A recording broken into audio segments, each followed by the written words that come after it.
Hello, my name is Alfred Mendoza, and today I will be going over the interior finishes phase of work for the naval project.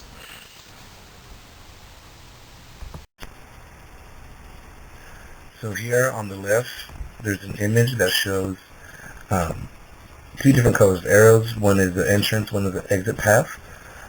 This will lead towards and away from the site.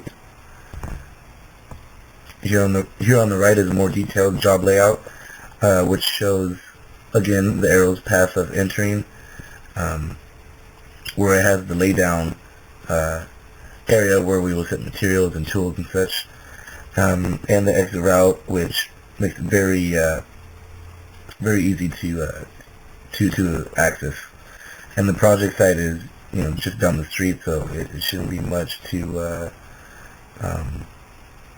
it should not be much of a hassle to reach the equipment. And the parking is located in between both sections, which is convenient for everyone. And let's see and there was one thing that had to be done in order to make this path, this was the most effective and efficient way of traveling about this job site. Whether there was a fence, if you look on the left here, there was a fence almost where the exit and the entrance pass, almost where they cross, almost where that Y section's at. There was a fence that had to be taken out, and a lot that was not being used in order for the trucks and everything to go through. But after that was handled, the path worked out just fine. So now I will briefly go over the schedule. Here is an image that we have obtained from the P6 software, which shows us the list of activities that is required for this phase of work for this project. And on the right side of the image, you see a bar chart representing these activities and a few other details. For example, the bars that are in red represent the critical path, which is crucial in finishing this project on time. We will need to make sure those activities are done properly, efficiently, and on time. In any case that there is a delay with materials being delivered, or there was maybe a mistake in procedure, and we would need to adjust the critical path at all, or any of the activities. We do have some total float days. We do have some float days that can be used to adjust anything that we need, any time, or a short amount of time for that matter. Hopefully we don't need any alternative routes. But yes, as long as we stay on this critical path, then this project should run smoothly. So now I will go over the activities a little more in detail. Let me start by mentioning the several amount of contractors that will be involved in this phase of work for this project. I myself think it's pretty interesting to be able to know how many people can be involved and working on just the interior aspect of a project. So as I mentioned earlier, there are many float days for this phase of work, and the specific activities that have the most float days, which actually are 18 days, which is outstanding to have, are the drywall, the cabinet installation, and the installation of the solid surface countertops. So all those activities, the drywall, there can be many accidents around the job site. Someone can easily damage a sheet of drywall, sheetrock.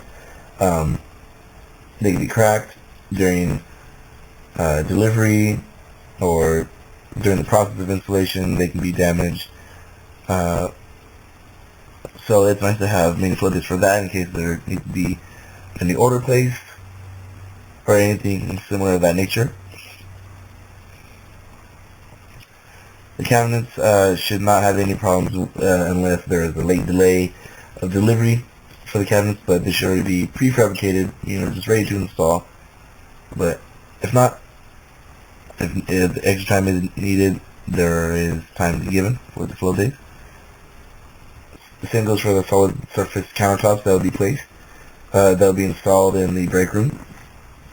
It should not be difficult. It should not take much time. These activities have a low duration of time already as it is, so having 18 days of float period is amazing. Something else I would like to point out is the start date and the end date for this phase of work.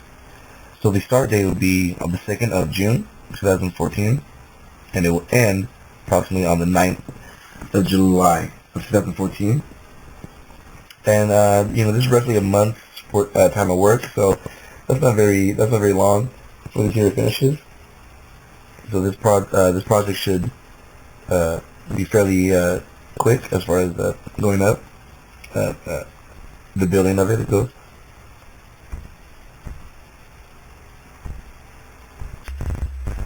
So as you can see from the activities listed, there will be door frames installed.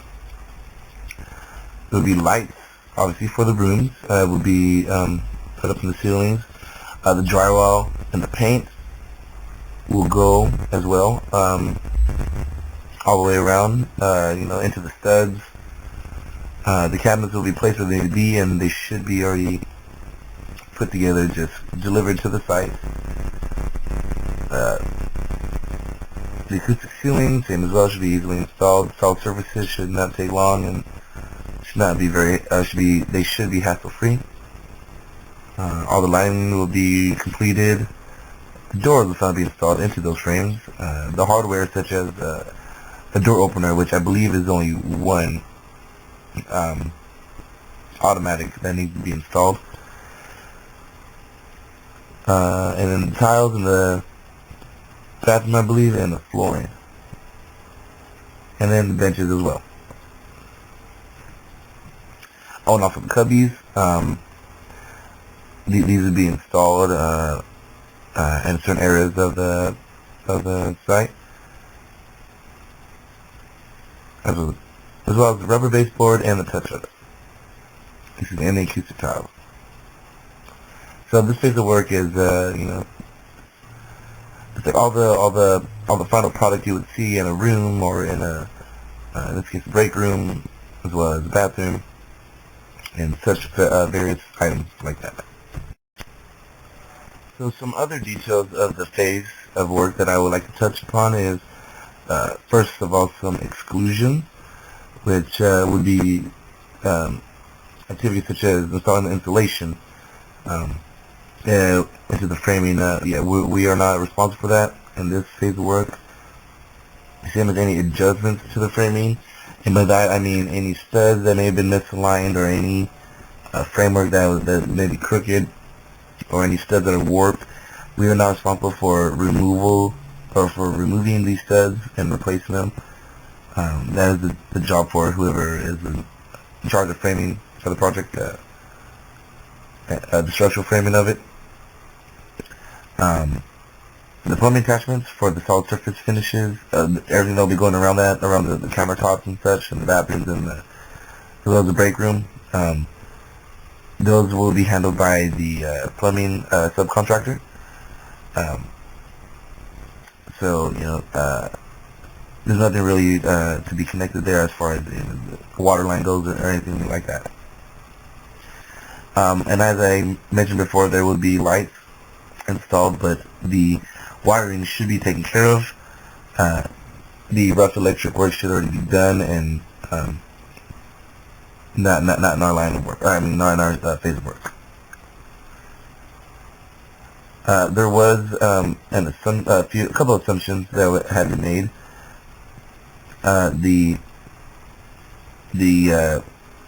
subcontractor who was in charge of the casework, who installed the cubbies, had to make a decision whether they're going to be flat on the floor or if there was going to be legs, they were going to stand on legs.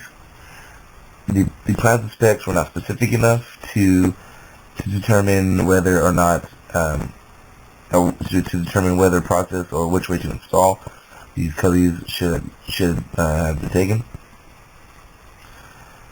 And this decision also dictates whether or not we can put the tile down first or finish the flooring first. Yes, tiles, which I do believe we decided to put the cubbies down with no legs, those will go first, and then the tile will run that. And the interior fireproofing for the structural frame, we would assume that it is already completed and is taken care of. This way we can apply all the finishes we need to without any problems or any reason to take them off and restart. One exception for the solid surface finishes is the stainless steel sink that needs to be installed. That is a responsibility for that subcontractor. But like I said, the plumbing and connection of any water lines or anything like that, sewage, that is not in this phase of work. If there are any questions, I'll be happy to answer them now. Thank you for your time.